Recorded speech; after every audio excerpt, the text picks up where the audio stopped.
I am Robyn Duda. I'm this. Oh, can you hear me? Okay, sorry everyone. Just some technical difficulties. It's always fun. Again, I'm Robyn Duda. I am the CEO and co-founder of RacquetX, the largest gathering of businesses, players, coaches, fans, and honestly, some of the most awesome people that I've met in business and in all of racket sports across the world. Our next event will be held March, which is coming up right around the corner, March 22nd to the 24th in sunny Miami, Florida. So make sure that you check us out. Much like last month's webinar, I have something very exciting to announce today. Last month, we talked about and announced the startup pitch competition. And on the heels of course, this being the club experience webinar, we are announcing that we're getting very excited to launch the Club Summit at RacquetX this March. The Club Summit at RacquetX is a program focused on discovery, connection, and growth directly for racket club owners, operators, GMs, directors, and managers. During this 2.5-day curated experience wrapped around RacquetX, participants will take part in exclusive closed-door sessions, case studies, and focus groups while being guided through what we believe is an amazing experience at RacquetX in order to get the most out of their time and your investment in this. After listening to so many of the challenges, concerns, and needs facing the industry, along with an awesome partner and now dear friend, Jared Tirico, who is joining us here today as the co-founder of the Directors Club of America. We're creating a space where everyone from established country clubs to startups and pickleball entertainment to future investors and paddle clubs to multi-sport facilities, you name it, can improve on key areas of their businesses that impact them the most. We encourage everyone interested in attending to participate in this webinar series that we're going to be having leading up to March, and stay plugged in to hear about what we have in store for everyone. For more information, you can visit our website, theracquetx.com. If someone from the team can plug that into the chat, that would be great. For more information, and just a heads up that ticket prices do go up on January 1st. So get them now while you can. There is actually limited seating for this one. That is not a marketing gimmick. But more importantly, thank you for joining us. We have a very awesome webinar today with people from across the country joining us. I'm going to make some introductions, and I'm actually moderating today, although I doubt I will really need to do much of that. Joining us, Julian Wortelboer, Chief Padel Officer at Ultra Padel Club in Miami, is joining us here with his fun glasses as always. Jared Tirico, Director of Racket Sports, or Director of Rackets at Royal Oaks Country Club and co-founder at the Directors Club of America. Jessica Winstanley, co-founder and CEO at Nickel Squash. And David Goodstad, CEO and founder at Ballers, among many other things. I'm going to take a second and let each of them, because I would never do them justice, explain a quick 60-second hello, talk a little bit about themselves and what their roles in this club space exactly are. So Julian, do you want to kick us off? I'd rather have Jared, who's a legendary and a luminary person. So I think he can take the lead on this one.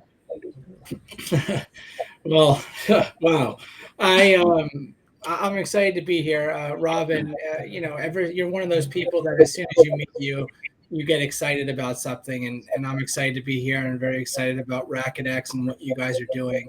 I believe this is a pivotal moment in rackets across the board, whether it's from tennis to Padel to platform tennis to pickleball. It's a time where we have to focus on the growth of all sports and how we can get them, and how one sport ultimately grows the other. And also it's a time about networking, and the people that we surround ourselves with can lift us up. And as we compete and celebrate each other, the sky's the limit. And, for me, founding the Directors Club and being here at Royal Oaks, I'm blessed to be surrounded with some incredible people that have influenced my career. And I hope to, through RacquetX and all the great things that everybody here is doing, continue to move our industry forward. So thank you for having me. No, thank you for everything that you're doing. Now I can take over. I mean, with that introduction, it was absolutely fantastic. So for me, it's a great pleasure to be part of this. Thank you for the invitation. Robyn, I've been part of RacquetX past year. It was an absolutely incredible event. Looking forward to this year. And like Jared said, it's the racket ecosystem. It has been changing drastically for the good in the past, I will say 7, 8 years, with all these new racket sports, paddle, pickleball, pop tennis in the West Coast, and things like that. And it's a very, very exciting racket moment in the world, actually, not only here in the United States, but I'm really looking forward to this great webinar. Right. Jess, do you want to go next? Sure. Yes. Hey, I'm Jess. Thank you so much for having me. I'm so pumped to be a part of this because I'm the squash person who's now getting into padel, pickle, and everything else in between. And squash is a pretty niche sport in the US in particular. And we just got into the Olympics, LA 2028. So there's a lot of good stuff happening. And RacquetX has just been phenomenal with your inclusion as well of squash. And I think it's really, really important for our sport. I own Nickel. We are a squash club in New York City. We've had a couple of failures in partnerships with other people before we got to opening up our absolutely fantastic facility on 42nd Street. Can speak to that. My husband, who is my partner and master coach, he is former world #1 squash player for 5 years. And we are opening up in New Jersey a 20,000 square foot facility, squash, pickle, padel, in hopefully 2 to 3 weeks. Amazing, Jess. Thank you for joining us. And last but not least, David, why don't you tell us all about all the fun things that you're working on? All right. Thank you, Robyn. Nice to meet you, and so excited to be part of this growing rackets community. I was actually played tennis in college, so rackets in all formats have been a lifelong passion of mine, and kind of geek out on it. It's interesting because when I moved from the world of finance and investing into brand and concept development, I actually got to build and create the Equinox Hotel in New York City. And, it was an incredibly awesome and exciting project to work on, and with a great team with Equinox and Related. And 5 years in, my partner Amanda and I left to go create the Fittler Club, which, Robyn, I know you're a former member and you have family there. And it's if you haven't come and visited us in Philly, it's the largest private members club have been built in the U.S. since all the old clubs were built 150 years ago, and we've got over 100,000 people and large fitness and all sorts of fun stuff there, but lacking the stuff that it was always closest to me, which was kind of the athletic side. And while we have a great gym, no real sports component there.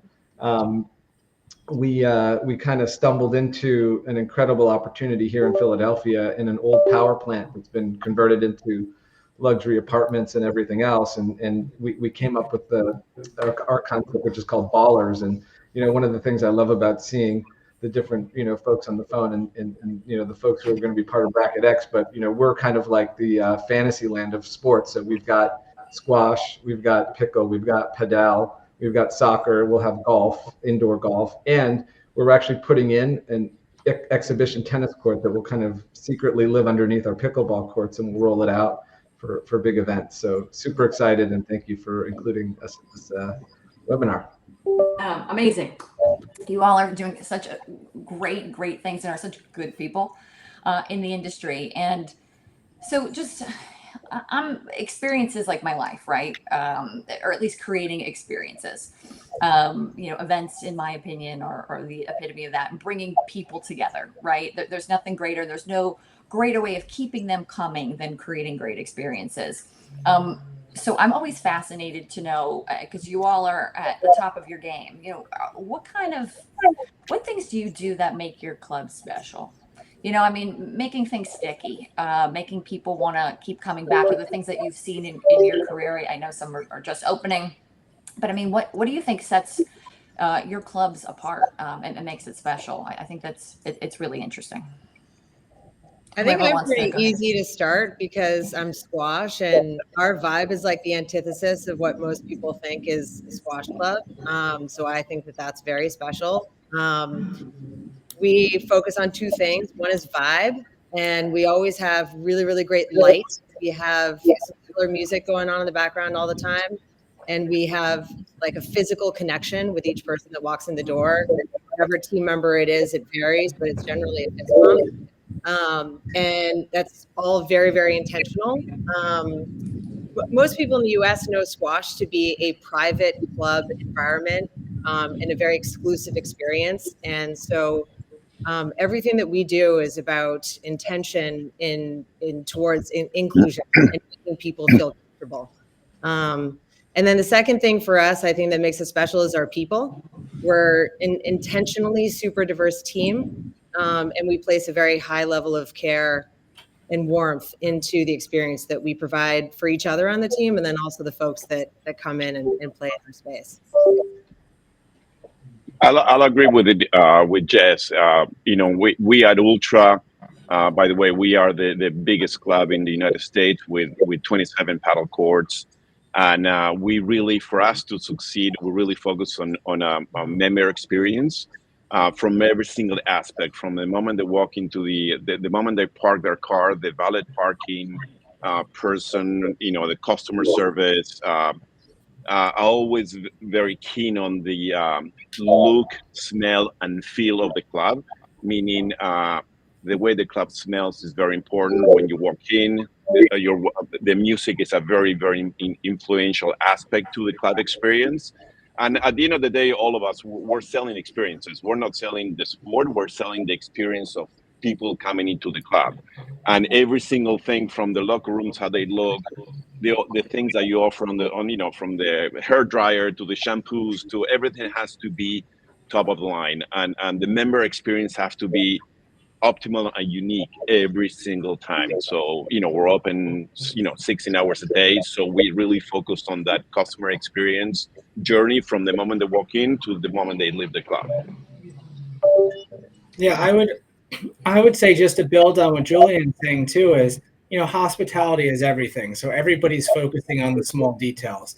And it's just that some places do it better than others, especially down by Julian, or even if you look in Boca, you look at Boca West and Meisner and all these huge clubs where they're competing with each other to create these experiences that last forever. Details matter.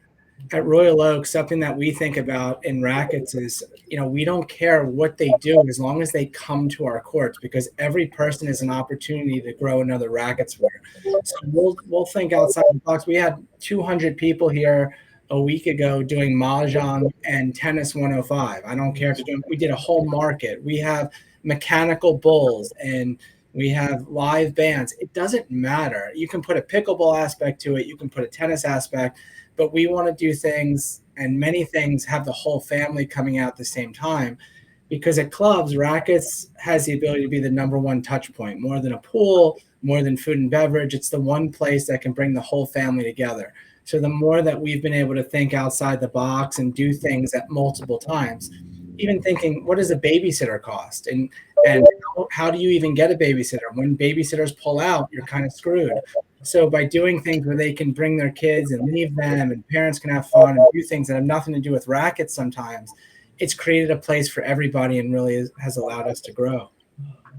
Yeah, I mean, I love listening to all this because it's very much in line with how we think about it. I mean, we come out of the world of Equinox, which is brand first. I mean, we're creating a brand, and then why do people pay a premium to go to a gym, which is you could join a Planet Fitness for $10 a month, and the weights weigh the same and the treadmills go just as fast, right? So what are the things that you can kind of program on top of space? And we hear a lot about design and creating community. To us, we've lived this for 6 years with Fittler Club. The thing that really gets people out and together is programming. And so obviously it's going to look different in a Ballers than private members club, but it is very much in tune with fashion and music and design and art and culture. And how do you create those moments that kind of happen between and after when you're there for the, for the social, the social sport aspect of it. So,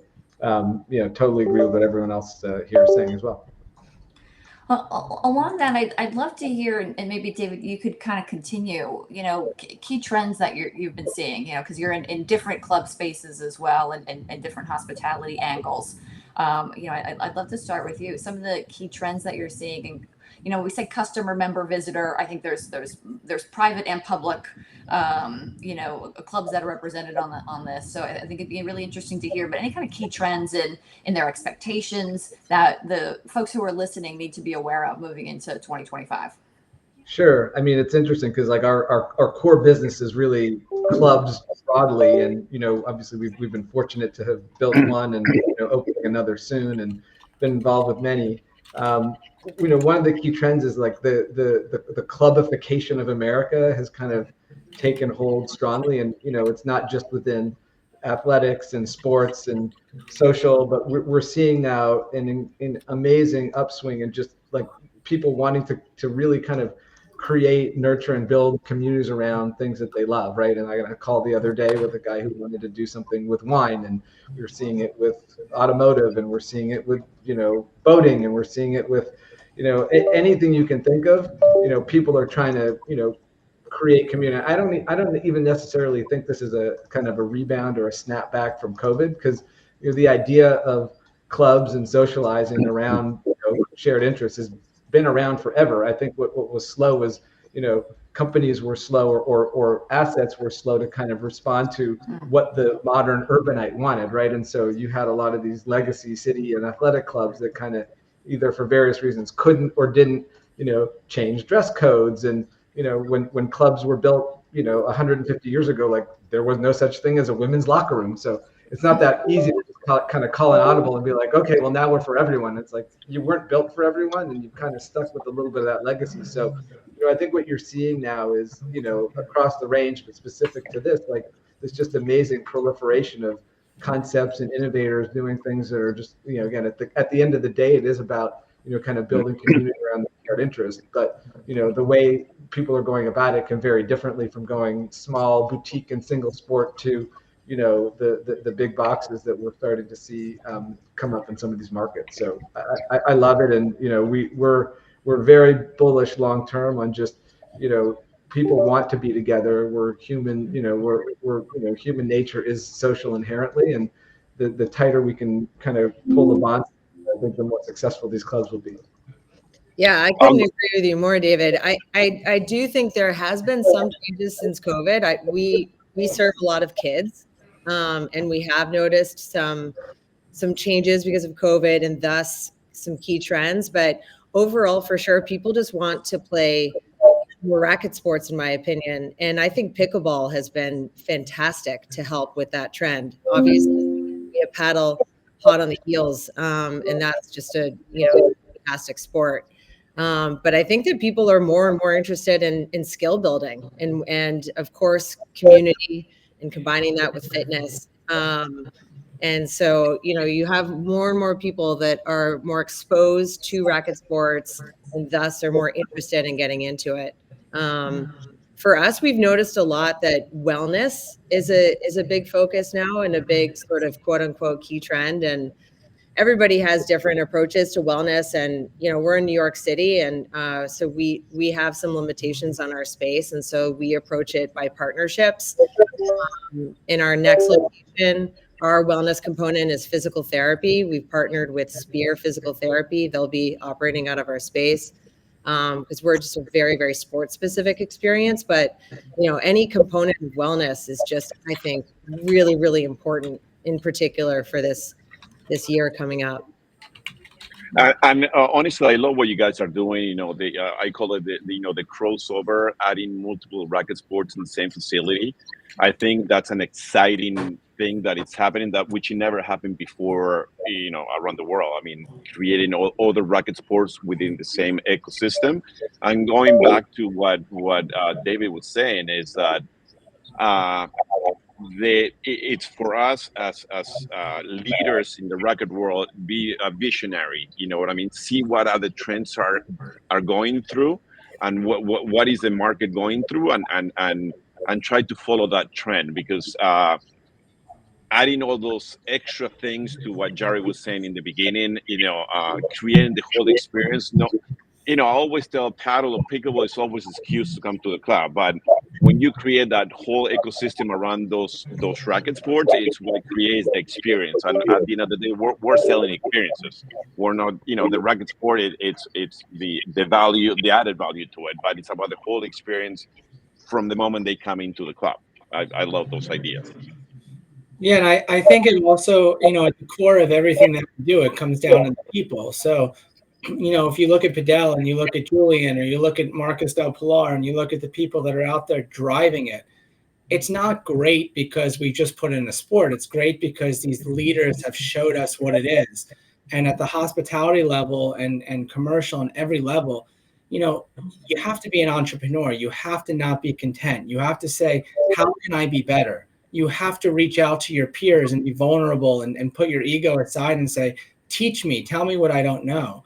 I think tennis for the longest time, and thank God that COVID changed things in the rackets, but people thought that they knew everything, and there was this idea of an expert. And when you have people saying that they're experts, well, there's so much they don't know. And rackets has really taught us that there is no expert, but collectively within a group of leaders, there's nobody that knows more. So what I would challenge everybody to do in 25 is reach out, ask for help, learn, push yourselves outside of your comfort zone, because it's your members and it's your clubs and it's your staff that's going to, gain the benefits from it. So it's okay not knowing everything. And I think that's one of the greatest gifts that we can have. And it's through others that we will grow, new programs that will change the face of our current program. So, Julian, I think what you guys are doing in Padel is really special because it's grown so quick out of nothing. Pickleball, when you see 50 million, however many people that play now, I've seen it grow for the last 12 years. I remember when there were 250,000 people playing in the US, and it was a long period. And I'm not saying Padel or squash or anything will reach the levels of pickleball. It doesn't have to. So many people pin things against other sports to try to tackle growth. I don't give a crap how much it grows. The message is that it's grown quicker than any other sport because of the foundation and the people. And I saw the other day online in Miami, there's a boat with a floating Padel court. That's so things can happen really quick when really great people come together. And I think that's what people have to remember for 25. No, and I think, Jared, going back to what you're saying, it's what David was saying too. It's take the egos away from ourselves and try to work together. And how can we bring all the racket sports together? And because we're helping each other. I felt that in the past couple of years, tennis has been the big daddy, and they don't want to listen to the other racket sports, and they want to do their own thing. And I think in RacquetX last year was the same thing. It was very much, paddle and pickleball oriented, and a few tennis brands. But we have to work together because we're in the same ecosystem that we all benefit from it. You know what I mean? People start playing pickleball, they move into tennis, they move into paddle, they move into squash, and it's a beautiful thing. It never happened in the history of racket sports. We never seen anything like what is happening right now in the history of the world. Of the racket world. I love what is happening.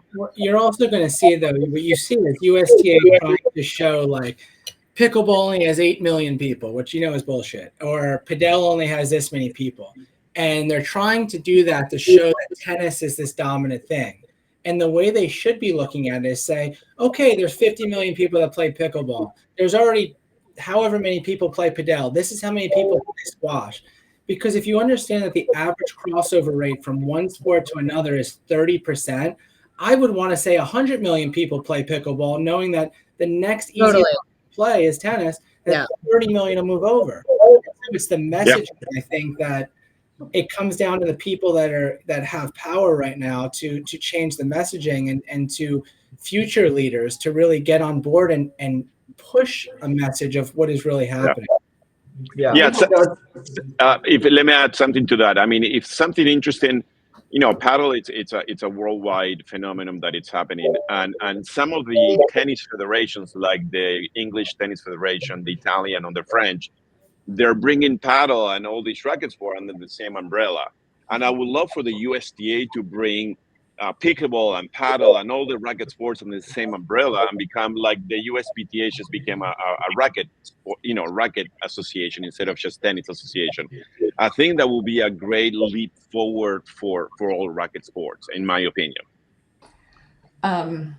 Rising tides lift all ships, and if you have a paddle in one hand, you probably have a racket in another, and vice versa. And I think that's universally, coming into this, not having been from the industry, but someone who builds experiences. I think that's the first thing that I noticed was like there's some animosity amongst some of the sports when there really doesn't need to be. What I'd love to hear. And for you all to share, we talked about trends, and you all, thank you for chiming in on that. But innovative strategies and programs that have been particularly successful to you all in improving the customer experience, or your member experience, or your visitor experience, however you take it. But can we get I'd love to hear, for the audience, to hear some specifics on what's worked, whether it's a strategy or a particular program that's driving some of this. Jess, I loved you talking about partnerships, and that clubs should be thinking about partnerships if they can't do some of these trends in these areas well themselves. There's tons of opportunities to partner up. Anything else that anybody wants to share there that's been working well for them? I can go.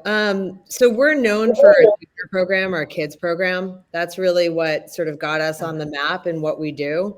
And that is definitely the most successful program. We've been doing it for over 10 years. First in other people's facilities, and then in our own facility that we opened. And we applied our junior program, the ethos, to our adult academy. And that's been awesome. Because at the end of the day, everyone who comes into our space, they want to improve. Of course, they want community, they want care. But they really also want to improve. And I think every club is different. Everybody has a different focus, but that's definitely one of our focuses. And so the Adult Academy has been a really good program for us as well. The other stuff isn't really innovative at all.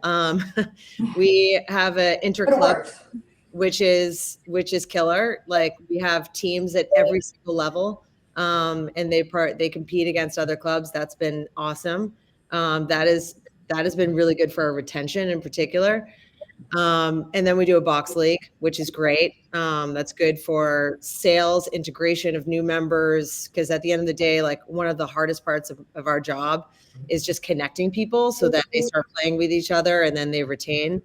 And last but not least, we speak a lot to some pretty key members in our team, because we really want to understand any pain points. So an example is that we, again, we're a very different model than Julian. I think you in particular. We just provided locker, laundry, and racket storage to all of our members. That was not something that we did before, because it was a pain point for people, and so we actioned on it. So I think having some pretty good, communication with really key members has been awesome for us. That's a great point. I love that. I mean, the laundry part, I think it's awesome. And I think it's also knowing your local market. You know what I mean? Because every locality or every region is completely different. New York is completely different to what Miami it's needed, and try to be adaptable to those things. Actually, this past weekend, we just did a coffee and chill event in partnership with Art Basel, and we brought up 2,000 people here. But paddle was the excuse. We had in one court, cold plunges. In the other court, they were doing Pilates. In the other court, they were doing yoga. In another court, we were doing clinics, all different levels, and created this amazing, environment where people had an incredible experience, by just creating those innovative, and I love what innovative programs Jared was saying about the bull riding thing, and in Texas, I think it would be a great idea to do something like that. But it's knowing your local people. It's our market here in Miami is more the super fit. They come here and they want to do sports and they want to do the cold plunges and things like that. I think that's the key to really make the racket sport grow. You know, we had in the Directors Club a couple weeks ago. We had one of the founders of Planet Fitness on, and we were asking him about staff and different things. And he had a line that will always stick with me. He said, "Culture costs money," and it made me think a lot about my club and the stuff that we've done and what has made us successful.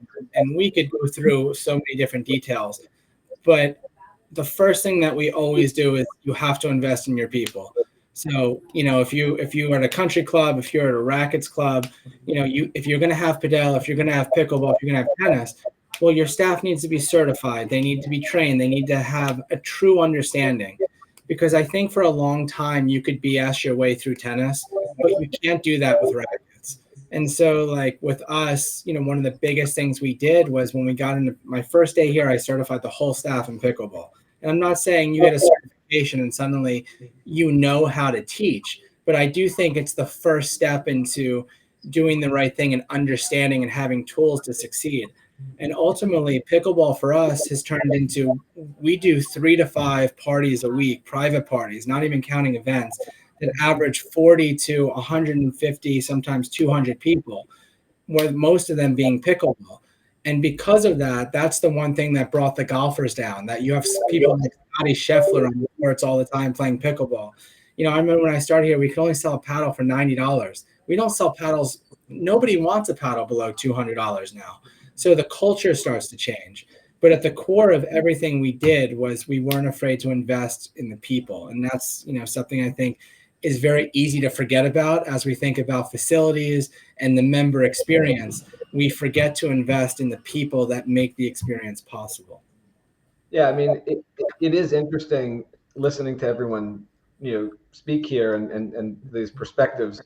The idea of expertise and authenticity are, you know, what I'm pulling from this. And, you know, we've seen this with, you know, our Fittler Club. We've seen it with Equinox, right? Where, you know, why does a tier X trainer get, you know, over $200 an hour?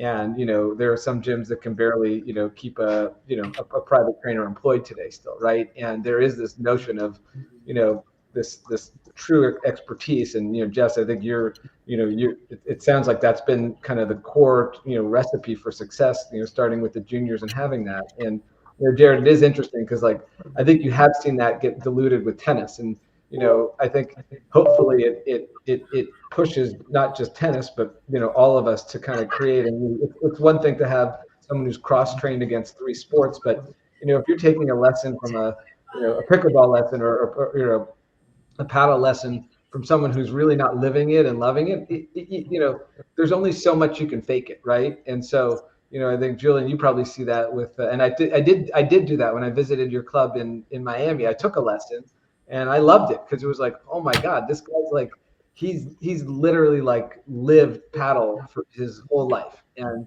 this is what he does. And, you know, not to like diminish what others have done at other places, but, you know, it does make a difference to the consumer. And so I you know, again, I love listening to this, and it's, you know, even, you know, on the go helping us, you know, think through how we want to open and what we want to lean into when we open for ballers. David, just real quick to your point, I think, like, you know, we have Peter Nickel in our squash world. He's like Michael Jordan.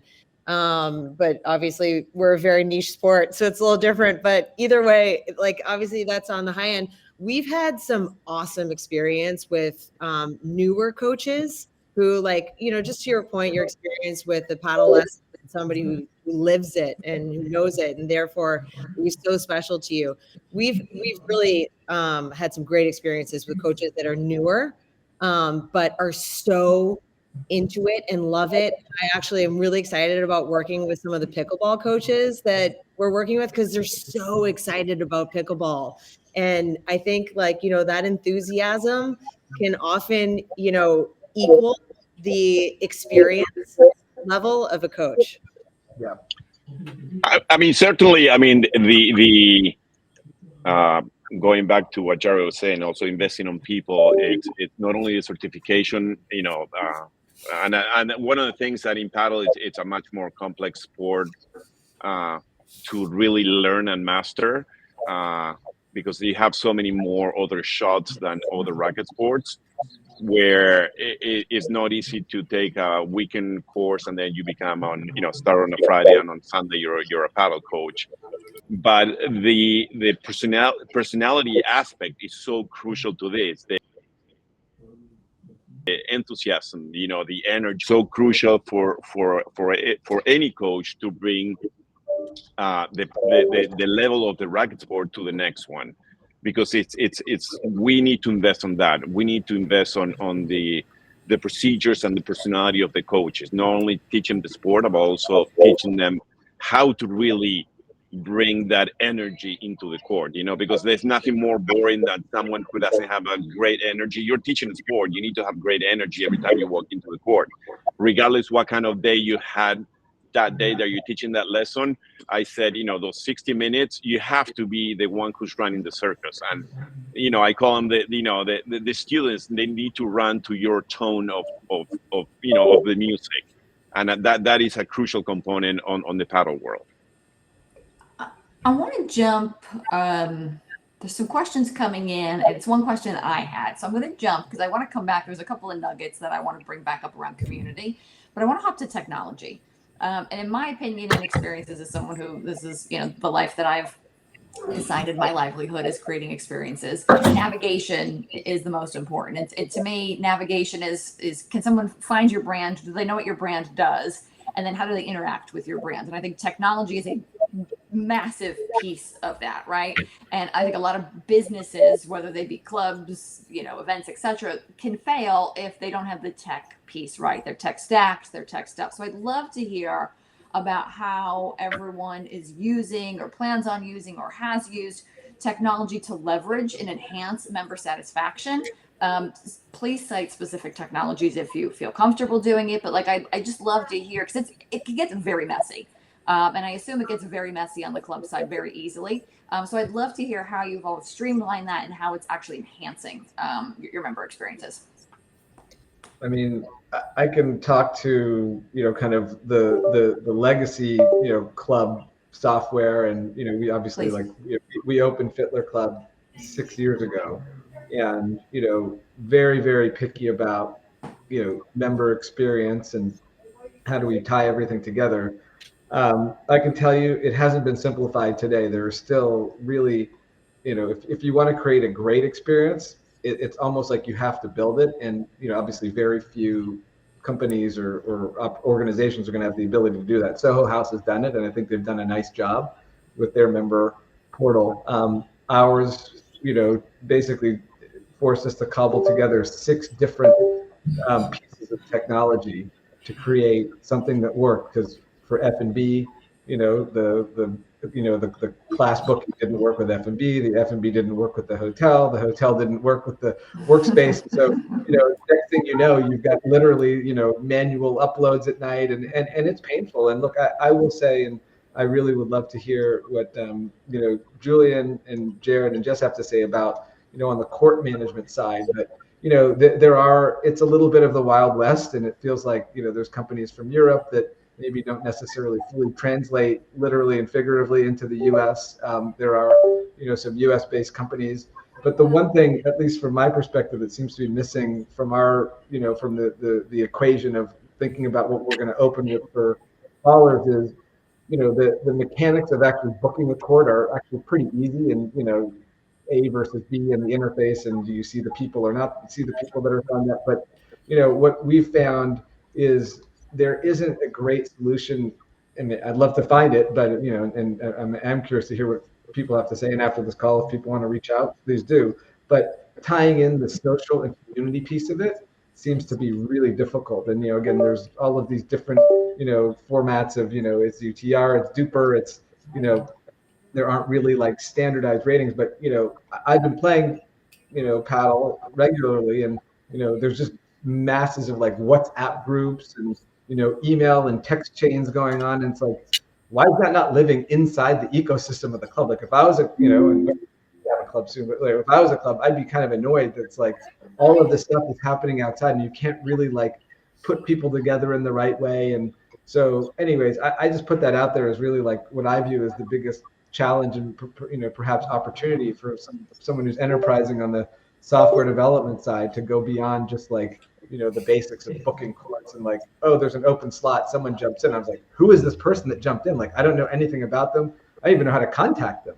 And this happens to me every week. I'll book a court and it's like it's very, very strange. Yeah, I hear you, David. I think there's a lot of pain surrounding communication. However, I love play-by-point. That's what we use. We had some super dark days using multiple different forms of tech for the customer experience, for user journey, basically. And play-by-point has solved so many problems. So I'm really, really happy with it. We do use WhatsApp groups for on 0.5 deviation of level for communication. And we have a outsourced group that manages our WhatsApp groups and in particular really nurtures the beginner levels because beginner folks are less apt to communicate and put themselves out there. And that's actually been really, really successful for us. At the same time, we have smaller numbers and you're going to have a baller. So I think it's easier to manage on our end. But I do think that, having that messaging, Play-by-Point has a messaging function, but it's not set up, to the degree that we need. And so having that messaging incorporated for our future or current app developers out there is just something super to look out for. We've used various automated conversion and retention systems, and we really actually didn't have a good experience with any of them. I'd just be really careful with those types of tools. It depends on your brand, of course, but I think they can take you off your brand and confuse the user journey unless it's like super polished and well done. But we're starting with Patch next week. So that's another specific piece of tech, Robyn, that I know you asked us to share specifics. And that fully integrates with Play-by-Point. So I can report back on how that goes. I can tell you that here at Ultra, we're very heavily invested on data. And now in the next couple of weeks, we've been working for over a year on creating our own app, which it brings a little bit of all the apps out there, the Playtomics, the Play-by-Points, all coming together and trying to solve the gaps that we have. One of the major gaps that we have is finding people at the same level as you are. And now we're implementing AI to the app, and also this week we're installing AI cameras on each single court, which is going to tell you exactly what is your level. It's going to be your highlights. It's going to give you stats of your matches and games and everything that you do. Actually, we were testing it yesterday, and it works flawlessly. So I think the technologies it Which will be. software is that, Julian? So which one? We have our own app right now, but the AI on court. The AI, it's the cameras that we're using is called Clutch. It's a Danish company that we invested on it, and they're bringing the technology here, which I think it's the way to go, because that's where the trend is moving. Technology is going to be it is already, but it's going to be a bigger factor on engaging with members and clients. The problem that we have right now, that all of you are having, that with the WhatsApp groups, you have no control on the messaging and you have no control on the member experience. It's trying to bring the whole ecosystem together into one simple app. And the way that the app works is like, your level is X, thanks to AI. It gives you a certain level, and then it goes around and searches for people the same level. After we've been inputting all the data for the past 6 months of all the levels of each single student of ours, or each single member of us. We haven't done it. We're maybe 20% there, because we have over our database is 30,000 members, worldwide. So we're trying to target first the active members, the ones that they come at least once a week to play. But I mean, that's the way to go, and that's the way we need to go. Maybe Jared, which is a member-only country club, is different. Ours is a much more commercial entity, so it will be probably something different. But ours, it's really targeting, the member experience by. I don't know if it happens the same thing with you, Jess or David. Matching the levels, it's been a really factor, you know what I mean? Because a lot of people complain either they're too good or they're not as good as I am, and people think they're better than they are, and trying to match them together. So now we're taking the coaches aspect away and just let AI do the work. Julian, do you think that affects the experience greatly? Oh yeah. Like how on a scale of 1 to 10? I mean, how much? I mean, David, you kind of talked a little bit about this, but like on a scale of 1 to 10, like what is the magnitude of that? Oh well, let's say your rate. The problem that we have right now is you come to Ultra and we give you a certain rating. Then you go to Winwood, a different club, and they give you a different rating. So. And have people actually, hey, I'm much better than that. But, why you're giving me that rating? People think they're always better than they are. So then they go and play a match. And if you're a 4.0, you should be an advanced level here in Miami, because a 4.0 level in Miami is completely different to someone in Philadelphia or in New York or in Texas, in the paddle world. So you have to be able to create that level nationwide and worldwide. Playtomic is based on the matches you play and the wins that you have, but ours is going to be more focused on the AI aspect, where you're going to have certain patterns that they need to fall into it for you to be read at that level. But yeah, it creates a lot of confusion because they put you with someone weaker than you, and you don't have a good time, or someone who's much stronger than you, and you don't get to play the way you want to play. Yeah.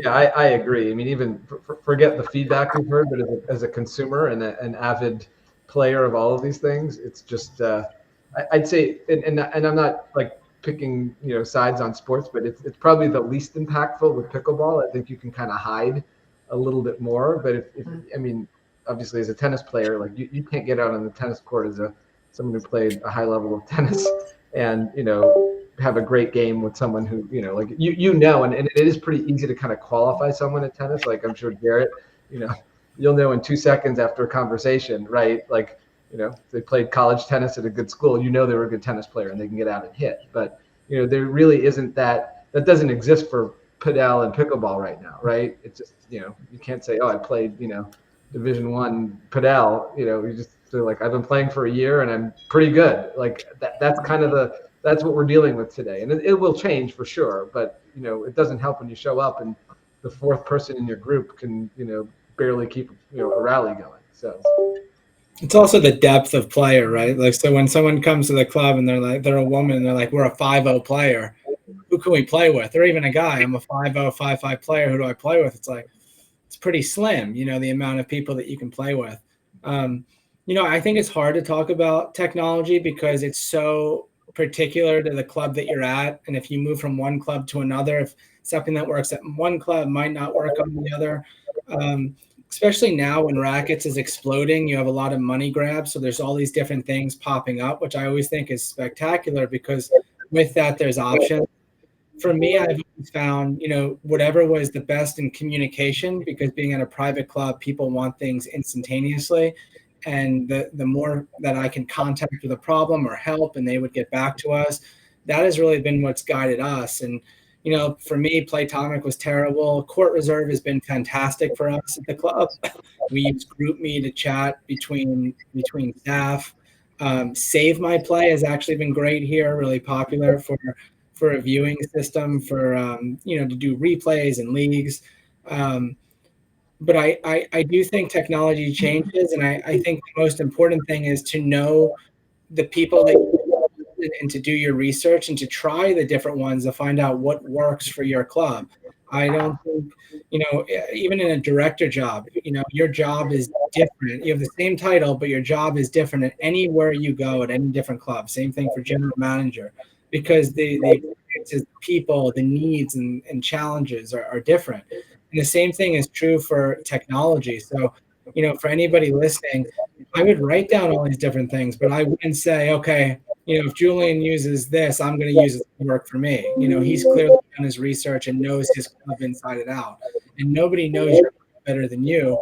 So explore the different options and see why some things might be better than the other. And I would also say there's no perfect fix. So it's really finding what is the best available for now, and knowing that it might not be the best available in 2 or 3 years, because growth is happening, and with that we have to continue to change and adapt. And I think, but I think the technology is a big part of the member engagement.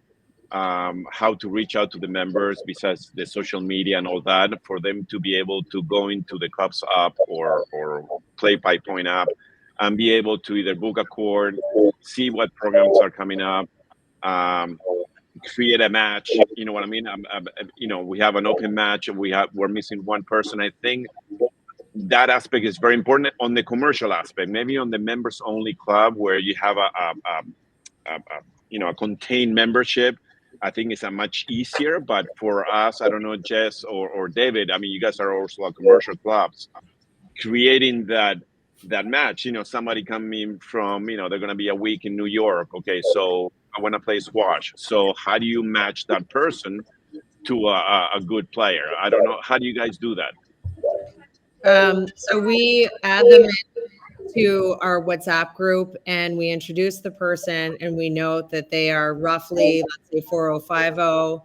I mean, it's loose. And then the people who are open to playing with somebody that may not be perfect for them, jump in. I mean, we have a pretty good rate of getting pairings really quickly. For us on squash court, also, it's 2 people. It's me a hell of a lot harder when we head to pickleball and paddle and we have 4 people. Yeah. But in terms of not the visitor, but for the actual member, we have a pretty hand-holding onboarding experience, and we get them into group play first, and then we verify their rating. And so, whether it doesn't always happen that way, of course. Like sometimes they play with another person and we verify it off that one person, but we really try and do the group play component. Yeah, what we do at the club is we call it pre-evaluation. We 4 times a week we have a half-hour slot where people it's free, so they come over and then we one coach will rate them exactly with the level. So do you see a big difference, or David, maybe you guys? What's a 4.0 or a 4.5? Is that an advanced level? Is that, I mean, it goes the same thing as paddle, that 1 through 7, or how's that leveling worked? 1 through 7. Okay, 7 will be professional and 1 will be beginner. So a 4.0 will be maybe a high intermediate or something like that. Exactly. Yeah. Okay, and who defined that level? So a high intermediate, what needs to be done to be at that level? Well, we're pretty much in line actually with what Play by Point does with the onboarding for the user. I think it's pretty universal what they've written out for each of the levels for each of the sports. So it's like consistency of shot and so on and so forth. Okay. So, given the time, I feel like we could talk for the whole rest of the day if anyone were to let us, but we can't. So we didn't get through half of the questions that I had, which is not a bad thing, because we'll have another one of these next month, and we'll talk. I really want to get into the January on community, both in your club and as from a staffing standpoint and a member standpoint. So I think that'll be we'll save those questions for there. I know some questions were coming in through the chat on that. So I think that seems like a good place for us to start in January. But in terms of wrapping this up, I'd love for everyone to just quickly kind of go around, what's for advice for someone who's, in the club space, who's listening, what's your one piece of advice to build the best possible experience to drive growth? I think if there's one tidbit, I know we probably all have multiple, but if there's one thing that your experience in your club can lend to everybody else, what's the one takeaway? I can start with that. I mean, it's all about the member experience. It's not so much what you do. It's very important what you do inside the court. I call it the 60-40. It's 40% inside the court and then 60% what's going on outside the court. You know, from the look and feel, from the the welcoming on the club. Every single piece of experience matters. You know what I mean? I think it's crucial, that aspect on my point.